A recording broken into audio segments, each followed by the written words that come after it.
구독자 여러분 안녕하세요. 박쌤입니다. 또 한 주는 어떻게 보내셨나요? 무척 무더운 한 주인 것 같아요. 날이 사실은 생각만큼 그렇게 막 덥다라는 느낌은 없는데 습도가 너무 높아가지고 이게 좀 많이 더운 것 같아요. 오늘도 지금 습도가 상당히 높아가지고 여러모로 좀 불편한 점이 많습니다. 어쨌든 간에 이럴 때 충분한 수분 섭취하시고 너무 또 덥다고 찬 음료 위주로 드시게 되면 여러 가지 문제들이 생깁니다. 그렇기 때문에 여러모로 좀 물론 시원한 물을 저부터도 찾게 되지만 어쨌든 간 적당히 드시고 꼭꼭 하나 염분 같이 섭취해 주는 거 잊지 마시기를 다시 한번 당부 드립니다. 예, 그리고 이제 지난주에 이어서 건강은 장내 박테리아가 결정한다. 요즘 이제 점점 이제 지난주에 이어서 이제 이걸로 나갈 건데 점점 더 그런 것 같아요. 아까 어떤 신문 기사에서도 그런 게 나왔는데 온난화가 되다 보니까 식중독균이 이제 예전에 비해서 몇 배가 더 발생을 한답니다. 이렇게 점점 환경에 따라서 여러 가지 문제들이 생기는데 거기에 잘 대처하셔야만 됩니다. 그렇지 않으면 우리는 또 아플 수밖에 없거든요. 그래서 221페이지에 보게 되면 진화하는 박테리아 그렇습니다. 라는 제목을 가지고 시작이 되는데 요즘 유산균 개념은 사실은 좀 뒤처진 개념이고 그거보다 훨씬 더 그 큰 개념으로서 또 이제 마이크로바이옴 시장들이 점점 커지고 있지 않습니까? 이제 그런 것들로 인해서 여러 가지들이 또 이제 상황들이 바뀌고 있는 것도 인지하시는 것이 상당히 좋습니다. 체세포보다 장내 박테리아 수가 10배 정도 많다. 사실은 10배가 아니고요. 10배 정도 많다고 보시면 되겠죠. 소화기 계통에는 100조에 이르는 수의 박테리아가 있다. 그러한 박테리아의 유형에는 400에서 500까지가 있지만 겨우 20개의 박테리아 유형이 총계의 75%를 구성한다. 우리는 박테리아를 파괴적인 질병의 요인들로 생각하는데 익숙해져 있지만 그들은 우리가 전혀 예상치 못할 놀라운 능력을 가지고 있을지도 모른다라고 얘기를 하는 거죠. 그 예로 이제 감염 방지라든지 비타민 생성, 그다음에 영양 흡수력을 향상시킨다거나 식중독 대응력 강화, 항생 물질 생성 이런 것들도 다 이 박테리아들이 한다는 거죠. 예. 사실 이게 위생 가설에 의해서 지금 자꾸 세균들을 죽이려고 해서 항생제나 이런 것들을 만들어내는데 이것은 그렇게 하면 여러 가지 부수적인 문제들이 생깁니다. 사실은 얘네들이 우리 몸에 들어온 지는 너무너무 오래됐기 때문에 공생의 관계에 있거든요. 이 공생의 관계가 깨지게 되면 우리는 어마무시한 피해를 볼 수가 있는 것도 또한 사실입니다. 그래서 223페이지에 새는 장 어떻게 막아야 하나라는 이제 제목을 가지고 나오는데 이게 뭐냐 하면은 이제 장루수 증후군을 얘기를 하는 거거든요. 장루수 증후군 같은 경우는 요즘 현대인들한테 너무 흔한 질병 중에 하나겠죠. 근데 왜 이게 흔해졌는지를 한번 생각을 해보셔야 됩니다. 사실은 많은 분들이 어떤 오해를 가지고 계시냐면 단백질이 굉장히 중요합니다. 사실은 그래서 단백질 섭취를 굉장히 목숨을 거시는 분들이 계시는데 단백질이 우리 몸의 베이스가 되는 건 사실입니다. 그렇지만 질병을 일으키는 모든 것도 단백질입니다. 그 사실을 좀 인지를 하셔야 돼요. 그래서 동양 철학이라고 하는 것이 중용의 도를 지켜라라고 하는 게 그냥 단순히 나온 문제들이 아닙니다. 결코 지나친 단백질의 섭취가 모든 질병을 일으키거든요. 사실은 형편없는 식품을 선택하면 상처난 곳에서 활생균과 산성도 두 가지 모두의 불균형이 발생한다.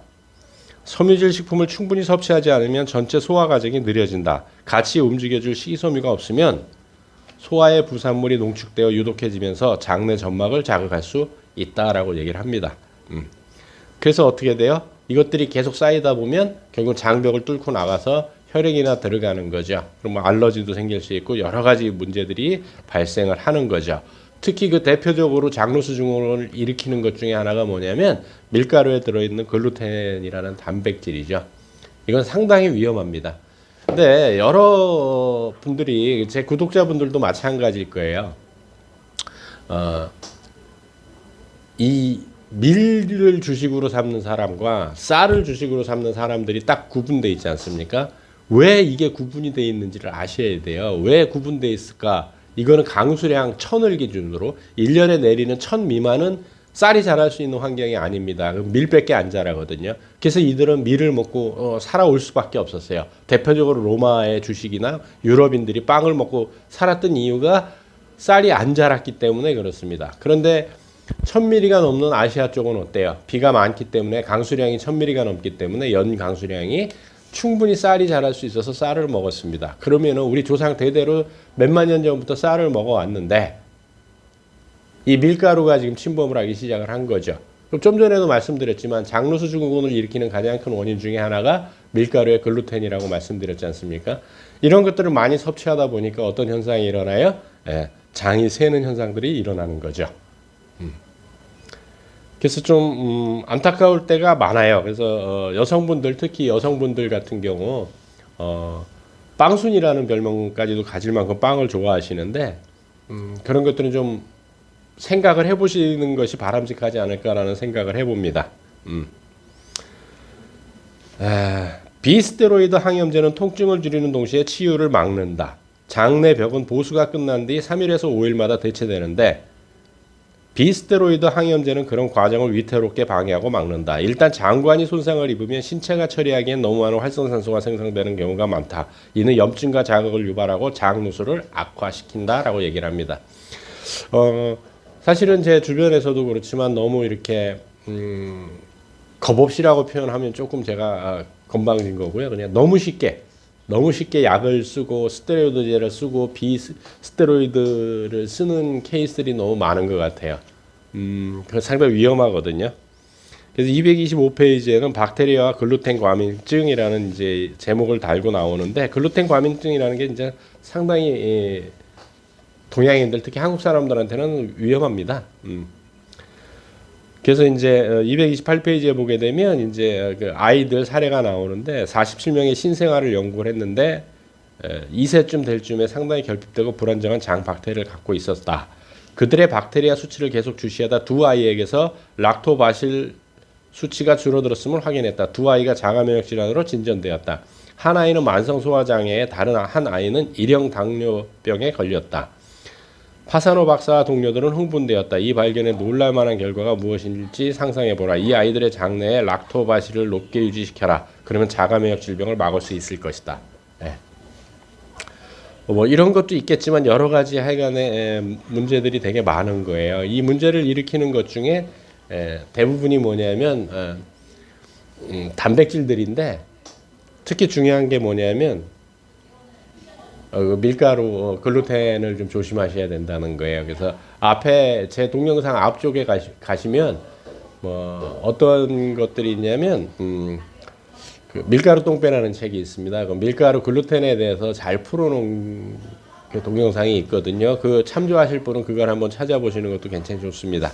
6장으로 넘어가서 왜 20년 전에 걸린 병 때문에 아파야 하는가 이제 심리적인 얘기가 나오는데 뭐 하여간 그런 얘기가 나옵니다. 제목이 이제 6장이 그렇게 시작이 되는데 사실은 이런 얘기들이 나올 수 있는 게 이 책에서는 이제 물리적인 얘기를 하는데 물리적인 얘기뿐이 아니고 정신적인 얘기로 들어가서도 마찬가지거든요. 우리는 무의식을 사실은 굉장히 인지를 못하고 있지만 무의식이라고 하는 건 무서운 거거든요. 자, 구독자 여러분들이 어느 쪽 발로 양말을 먼저 신는지 어느 쪽 발로 신발을 먼저 신는지 한번 보십시오. 항상 그 발로 먼저 하는 겁니다. 이게 무의식에서 하는 작동들이거든요. 왜냐하면 에너지를 절약하기 위해서. 그런데 이 무의식은 항상 과거에 겪었던 트라우마 같은 경우도 계속 돌아가고 있기 때문에 과거의 일이 아니고 현재의 일로 인지를 합니다. 그렇기 때문에 20년 전 일이 아니고 30년 전, 40년 전 일로 20년, 30년, 40년 뒤에 아파올 수도 있는 거거든요. 근데 이 책에서는 이제 약에 대한 문제를 나오는데 또 이제 뭐 어떤 한 사례예요. 그래서 이제 그를 가장 괴롭혔던 많은 증상들은 이 모든 약들의 부작용이었다. 여러 가지 먹었겠죠. 변비, 근경련, 알레르기 발작, 피로감 이런 것을 겪고 있는 환자를 만났다. 그는 새로운 의사에 갈 때마다 새로운 약을 받았다. 그런데 이런 것들이 약 이름들이 쭉 나오는데 그는 클라리틴, 싱글레어, 플로나즈, 뮤신엑스D, 알레르기 농충증 처방을 위한 스테로이드 흡입제 이런 걸 복용하고 있었답니다. 근데 그를 괴롭혔던 것들이 부작용이라는 거죠. 이런 약들은 모두 뿌리가 아닌 가지와 잎들을 치료하고 있을 뿐 근본적인 문제에 대한 치료는 한 번도 이루어지지 않았다. 그가 장기적으로 할 수 있었던 유일한 일은 점점 깊이 병드는 일이었다. 이거 사실 생각을 해보셔야 돼요. 왜냐하면 너무 간단한 얘기거든요. 약을 왜 드세요? 낫기 위해서 먹는 거 아닙니까? 고혈압 약도 그럼 한참 먹으면 약을 줄여야지 왜 늘어갑니까? 당뇨약은요? 그럼 이 약들이 과연 이걸 치료를 해주는 거냐라는 것을 한번 의문, 퀘스천 마크를 던져야 됩니다. 의사 선생님들이 평생 먹어야 합니다라고 얘기를 했다고 해서 평생 먹는다고 생각을 하시면 사실 안 되는 거예요. 근데 그냥 보통 그렇게 따라가죠. 그런 것들이 저는 개인적으로 안타깝다는 거죠. 251페이지 이제 소화계 회복이 먼저다라고 하는데 이거는 이제 치유의 기본 원칙이 있습니다. 닌들라라는 박사가 의사세요. 의사인데 환자들을 치료하다 보니까 이 법칙이 있더라. 이대로 해야 되더라. 그래야 환자들이 낫더라라는 그 법칙을 찾아낸 거예요. 그래서 힐링의 법칙이라고도 하는데 병이 생겼으면 항상 치료할 때 위에서 아래로 안에서 밖으로 발생 역순으로 해야 치유가 되는 거거든요. 그래서 이 얘기는 뭐냐면 소화계부터 다스려야 된다. 이 얘기는 저도 개인적으로 모든 질병은 위장에서 시작된다고 누누이 강조드렸습니다. 그래서 소화계 회복이 가장 우선시 돼야 됩니다. 사실은. 그래서 제이다라는 환자의 또 이제 사례가 나오는데 제이다에게 과민성 대장 증후군, 편두통, 생리전 증후군, 근육통, 수면 장애가 있는 것으로 보아 나는 그녀가 분명 마그네슘 결핍 역시 앓고 있을 거라 생각했다. 마그네슘은 신체에서 네 번째로 풍부한 미네랄이다. 마그네슘이 없이 건강하기는 불가능하다. 그것은 300개 이상의 생화학적 반응에서 중심을 이룬다. 신경과 근육 기능을 건강하게 유지시키면서 면역 체계를 지탱한다. 우리나라 사람들도 그렇지 않습니까? 칼슘의 중요성은 아는데 마그네슘의 중요성은 별로 인지를 안 하시고 사시는 분들이 너무 많아요. 그래서 낮은 마그네슘 수치는 전반적인 통증과 수면장애, 변비, 편두통을 일으킬 수 있다라고 합니다. 제이다는 이 모든 것을 가지고 있었으므로 나는 그녀가 마그네슘 결핍이 아닐까 싶어 우리 연구실에서 검사를 주문했다. 그래서 결국 마그네슘 정맥 주사를 놨더니 다 증상들이 가라앉았다라는 얘기가 책에 쭉 서술이 돼 있는 거죠. 그 다음에 257페이지에 이런 얘기가 있어요. 의학연구소의 연구 결과 어디까지 믿을 수 있을까? 이건 이제 음모론하고도 여러 가지 연관이 되는 부분이긴 합니다만은 사실은 그렇습니다. 의학연구소에서 나오는 것들이 그 의학연구소의 그 연구비를 누가 대줬느냐에 따라서 사실은 그 대준 사람들의 입맛에 맞는 결론을 이끌어내는 케이스가 너무너무 많죠. 그것까지 오늘 제가 이 책에서는 말씀드리고 싶은 얘기는 아니고요. 265페이지에 이런 얘기가 있어요. 대부분의 환자가 그간 거쳤던 수많은 검사 결과를 내게 갖고 내게 왔다. 문제는 대체로 결과가 부정확하다는 점이 아니라 알맞은 질문들이 행해지지 않아서 올바른 검사가 시행되지 못했다는 점이다.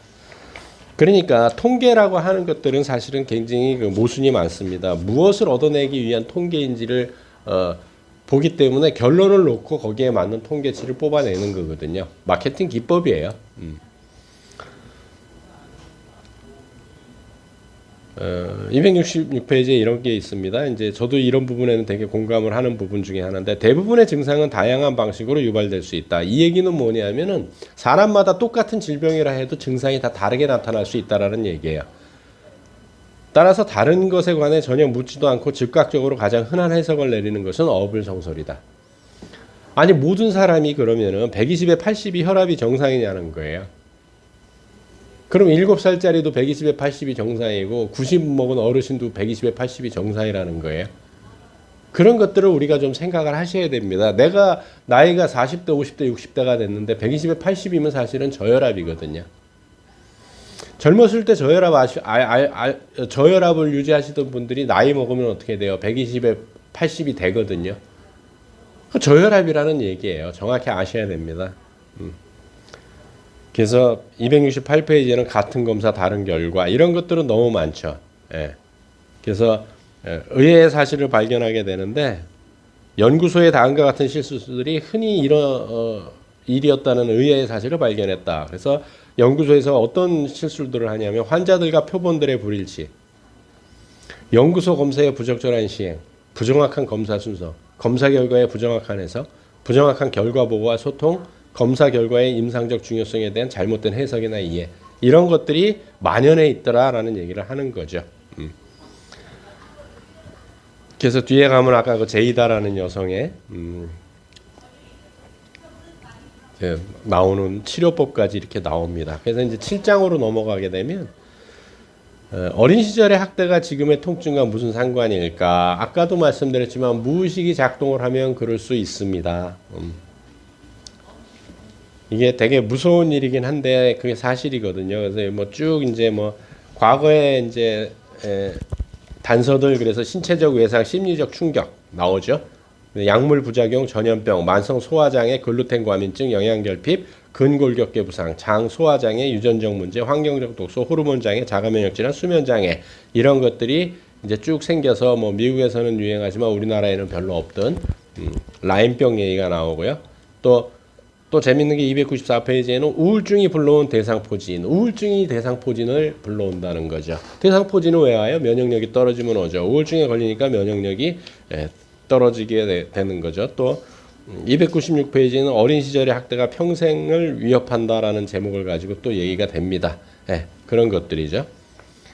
그래서 정신적 치료로 잡는 신체적 증상, 이게 이제 심신의학이라고 하는 것인데, 심신의학이 꽤 많이 발전돼 있습니다, 사실은.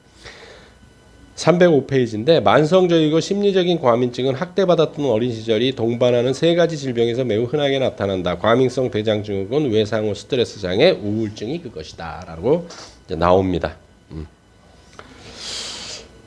또 307페이지에 트라우마는 나이를 가리지 않는다라고 나오고요. 또 뭐 정신건강을 측정하는 생물학적 지표, 이런 얘기가 나오고요. 학대가 면역 체계를 무너뜨린다 해갖고 310페이지에 나오는데 암이라는 질병조차 특정 생태계 안에 구속되어 있을 뿐이다. 많은 사람이 암이 우리 몸에서 항상 발생한다는 사실을 깨닫지 못한다. 자, 제가 많이 강조했죠. 암은 누가 걸려요? 나이 먹으면 누구나 다 걸릴 수 있습니다. 그게 암입니다. 두려워하실 필요 없어요, 사실은. 암세포들은 신체가 비정상 세포들을 복제하면서 실수로 만들어지지만 우리 면역체계는 그것들을 쓸어버린다. 비정상 세포들이 제거되면서 일어나는 세포의 죽음은 신체의 평범한 기능의 한 부분이다. 누군가 암에 걸렸다면 면역체계가 기능을 제대로 하지 못해 비정상 세포들을 제거하지 못했기 때문이다. 면역체계가 알맞게 기능하면 암세포들은 당연히 사라진다. 중요한 게 암에 걸린 게 중요한 게 아니고요. 내 면역력이 뛰어나냐가 가장 키포인트라고 말씀드리고 싶습니다. 그래서 이제 7장이 끝나면서 8장이 만성 통증을 잡아라라는 제목을 가지고 시작이 됩니다. 만성 통증, 이게 가장 큰 원인이거든요, 사실은. 근데 앞에서도 말씀드렸지만 통증이라고 하는 건 뭐라 그랬어요? 산소 부족이라고 말씀을 드렸어요. 산소가 부족하면 통증은 생깁니다. 그래서 322페이지에 이런 얘기가 나오죠. 수면 무호흡을 앓으면 밤에 일시적으로 호흡을 멈추게 된다. 호흡을 멈춘다는 건 산소 부족이 일어난다는 현상이에요. 그리고 산소 부족과 신체와 뇌의 착오로 인해 저산소증 상태로 들어간다. 이는 하루에 3분의 1가량을 산소가 부족한 위험한 상태에서 보낸다는 것을 의미한다. 뇌, 근육, 신경, 각종 신체 기관의 재생 능력이 저하되는 것은 물론이다. 신체는 잠자는 동안 스스로 복구할 시간을 확보하지 못하면 건강한 상태를 유지할 수 없다. 수면 무호흡이 말 그대로 10년 이상의 삶을 없애버릴 수 있는 이유다. 결국은 산소가 문제를 일으키는 겁니다. 우린 사일계에서 호흡을 하지만 그 호흡을 한 결과로 활성산소가 나오듯이 똑같은 겁니다. 또 하나가 뭐냐면 의약품이라는 거죠. 만성 통증을 일으키는 게. 많은 약들의 강력하고 단기적인 효과 때문에 약의 과다 복용에 관한 문제가 일어나고 있다. 환자들이 다른 약들의 부작용을 치료하기 위해 또 다른 약을 복용하는 문제다. 이거 정말 문제거든요. 점점 강해지는 전문화로 인해 의사들은 환자들이 무슨 약을 복용하고 있는지, 더구나 그 부작용이 무엇인지 항상 잘 알고 있지는 않다. 이 사실을 의료 소비자들이 스스로 아셔야 된다는 겁니다. 그래서 안타깝죠. 뭐 그래도 약을 먹지 말라는 뜻은 아닙니다. 그래서 뒤에 가면 이제 이런 것들을 치료하는 여러 가지가 나오는데 비타민들이 나옵니다. 그래서 뭐 올바른 보충제의 올바른 용법, 그래서 마그네슘에 대한 거, 비타민 D에 대한 거, 오메가 3 지방산에 대한 거. 오메가 3는 현대인들은 특히 많이 먹어야 됩니다. 뭐 이제 규칙적인 운동을 해라. 그다음에 뭐 이제 이런 얘기들이 쭉 나옵니다. 그러면서 에필로그 하면서 치유는 의사와 환자가 함께 만드는 것이라는 제목을 가지고 책을 마무리하게 되는데 정말 중요한 것은 뭐냐면 여러분들이 구독자 여러분들께서 생각을 한번 제가 왜 이런 어떤 분들은 그렇게 생각하실 수도 있어요. 너는 왜 항상 이런 책만 올리느냐. 이게 우리가 아직까지 우리한테 알려지지 않은 진실일 수 있다라는 것이죠. 이런 것들이 100%다 맞는 얘기일 수도 있고 100%는 아니지만 맞는 얘기일 수도 있습니다. 물론 틀린 얘기도 있을 수 있어요. 그런데 이 책을 지은 사람들, 제가 특히 동영상에 올리는 것들은 다 전문 의사들이 한 책들을 뭐 100%는 아닙니다만 그런 책 위주로 올리고 있습니다. 왜? 이런 상식도 이런 이야기도 있기 때문에 객관적으로 보시기를 바라서 이런 책들을 선정을 하는 겁니다. 그러니까 한번 생활 속에서 다시 한번 생각을 해보시는 것도 굉장히 좋은 방법이고요. 내일은 또 남부지방엔 비가 오고 서울은 체감온도 33도까지 올라간답니다. 무리한 활동하지 마시고 또 건강하게 다음 주에 뵙도록 하겠습니다. 수고하셨습니다.